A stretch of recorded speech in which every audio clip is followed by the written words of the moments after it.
नसीबुल्लाह कासी advocate, supreme court मेरा नाम है। मैं डेमोक्रेटिक उखला पैनल से कैंडिडेट हूं बलूचिस्तान बार कौंसिल के लिए। मैं इससे पहले सुप्रीम कोर्ट बार में 2019 में मैं executive member supreme court bar आया था और 2023-24 में मैं vice president supreme court bar मुंतखब हुआ था।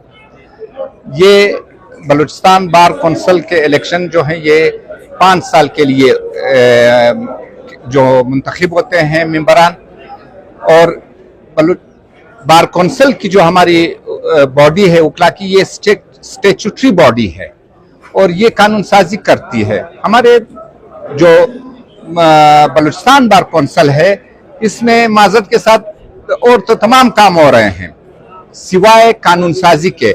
हम कट और पेस्ट में लगे हुए हैं। अब सिंध के उखला के और हमारे उखला के मसाइल में फर्क है, लेकिन हमारे जो कानून साजी ये करते हैं वहां से कट पेस्ट करके जो सिंध वाले या पंजाब वाले जो अमेंडमेंट उसमें करते हैं या कानून साजी करते हैं, हमारे बलूचिस्तान में हम पे वही लागू किए जाते हैं।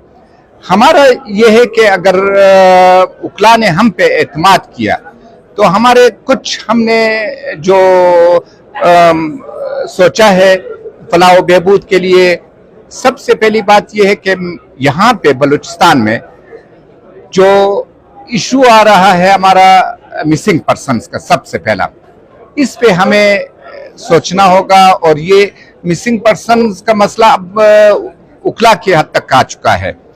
तो हम ये कहते हैं कि जो भी कानून हो वो इस तरह हो कि आप किसी बंदे को अगर किसी उसमें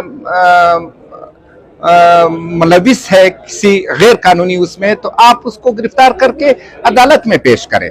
ये मिसिंग पर्सन्स का जो सिस्टम है ये नहीं होना चाहिए। दूसरे जो हमारे यहाँ पे जो मसला है वो उखला के लिए मेडिकल फैसिलिटीज का बिल्कुल फुकदान है। हमारे पैनल पे एक या 2 हॉस्पिटल ऐसे होने चाहिए कि अगर उखला के या उनकी फैमिली को कोई मसला दरपेश आता है मेडिकल लिहाज से, तो वहाँ पे फ्री ऑफ कास्ट उनके लिए काम किया जाए, उनका इलाज किया जाए। लेकिन बलूचिस्तान बार कौंसिल में ये चीज़ नहीं है। हम कहते हैं कि हम आएंगे तो इंशाल्लाह ये होगा। और इसके अलावा जो यहाँ पे मसाइल तो गंभीर एक लाइन लगी हुई है मसाइल की जिस पे तवज्जो नहीं दी जा रही। अब अगर मैं जब एग्जीक्यूटिव मेंबर था या मैं वाइस प्रेसिडेंट था तो हमने कोशिश की है कि उखला की फलाह बहबूद खासकर बलूचिस्तान के लिए, ये 26वीं आईनी तरमीम थी, इसमें हमने इसकी मुखालफत की थी उस वक्त। हालांकि मैं जो हमारा पैनल था वो बरसर इख्तिदार पैनल था, मैं उसका पैनल से मेरा ताल्लुक था, लेकिन मैंने मुखालफत की। जो गलत काम उसमें थे उस पे कि हमने मुखालफत की है। 26वीं आईनी तरमीम में की जो गलत शिक्स हैं उसके हमने शुरू दिन से हम उसकी मुखालफत कर रहे हैं। और बलूचिस्तान के उखला के जितने मसाइल है उसके लिए इंशाल्लाह हम पूरी जद्दोजहद से काम करेंगे।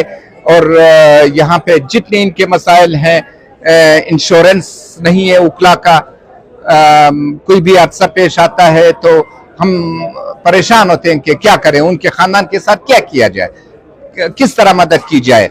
तो उसके लिए ये है कि चूंकि फंड तो रेस करना पड़ता है। अभी हाई कोर्ट बार में इतना फंड आया है, सुप्रीम कोर्ट में आया है, लेकिन उखला की फलाह बहबूद में वो इस्तेमाल नहीं हो रहा। हम कहते हैं कि जो फंड आता है वो आप उखला के फलाह बहबूद में खर्च करें, या ना नहीं कि आप अपने उसके लिए खर्च करते हैं अपने फायदे के लिए। तो ये कुछ गुजारिशात है। हम जो यंग लॉयर्स हैं खासकर उनसे हमारी ये रिक्वेस्ट है कि वो हमें कामयाब करें ताकि हम उनके जो भरोसा है उस पर पूरा उतर सकें और उनके लिए काम कर सकें। क्योंकि यहाँ पे जो पैनल पहले से है वो तकरीबन कोई 10 साल से काबिज है बलूचिस्तान बार कौंसिल पे, कोई 5 साल से मेंबर है, लेकिन फलाह बहबूद के वेलफेयर का कोई काम उखला का नहीं हुआ। हमें अपनी सोच बदलनी पड़ेगी, हमें उखला के लिए काम करना पड़ेगा। जाती मफादात के लिए मेरा ये रिकॉर्ड रहा है सुप्रीम कोर्ट बार में जाकर कोई भी देख सकता है, वहां पे मैं रहा हूं। मैंने कोशिश ये की है कि बलूचिस्तान की आवाज, बलूचिस्तान के उकला की आवाज जो है वो वफाकी हद तक मैं पहुंचा सकूं, और उकला के जो मसाइल है उनके लिए, चूंकि हमारे यहाँ पे मैंने ये किया, मैंने करारदाद पेश की, जो 10,000 रुपये जो बूढ़े वकील थे या जिनका केसेस नहीं थे, तो उनके लिए 10,000 रुपये पर मंथ सुप्रीम कोर्ट देती थी। मैंने उसको बढ़ाकर मैंने वहां पे करारदाद पेश की जो 50,000 की, जो कि उन्होंने 25,000 कर दी है। लेकिन उन्होंने मुझसे ये वादा किया था कि आहिस्ता आहिस्ता इसको हम बढ़ाएंगे। तो इस तरह के कुछ काम होने चाहिए उकला के लिए, और भी बहुत से काम हैं। तो आखिर में मैं अपना ये पैगाम देना चाहूंगा कि हमारा जो डेमोक्रेटिक उकला पैनल है उसको आप अपना वोट कास्ट करें और हमें कामयाब करें। बड़ी मेहरबानी।